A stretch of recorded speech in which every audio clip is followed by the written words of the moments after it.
question. Dr. Thomas, we believe that all the ethical and cultural differences that cause problems between the Islamic world and the Western world could easily be overcome with love, respect, compassion, understanding, friendship, and brotherhood. We believe that. The peace between the Islamic world and the Western world will lead to the world peace. Do you agree with this?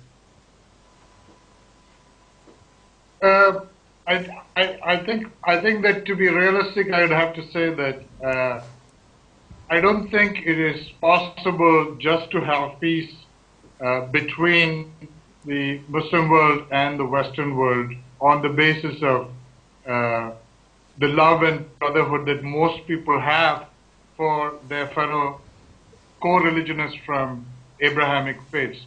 I think there is a political dimension, but I think that most people are not able, most common people are not able to have any input into those decisions. And I speak, of course, about the major problem in the Muslim world and the Western world relations is the whole issue of Israel and Palestine.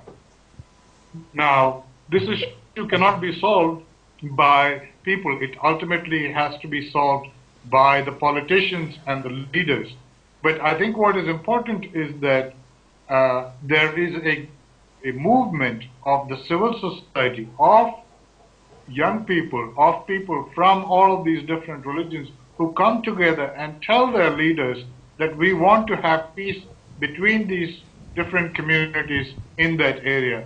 Until there's a groundswell of public opinion, the political leaders might not be persuaded to do that. The second, I would also say that, if we look at conflicts in the world, it is not just a conflict between the Muslim world and the West. We did research in the serious conflicts in the world which had cultural dimensions. And most of these conflicts were not conflicts between the Muslim world and the Western world, but were in fact civil conflicts within regions. So when you think about world peace, a majority of the conflicts in the world today, I would say almost 90% of the conflicts in the world today are internal conflicts. So these are not conflicts between the Muslim world and the West, they're conflicts within countries. And to do that, what you have to do is you have to educate people about peace.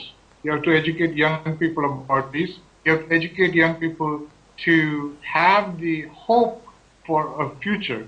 You have to educate people to dialogue with each other so that when there is a dispute between two communities within a country, they don't resort to violence, but they with each other. And third, I think that you need to educate people about citizenship. That is how to be a good citizen, what are your rights, but also what are your responsibilities. It is only when you can do all of these things that people have hope, that they don't take up violence, and they learn to treat each other with respect.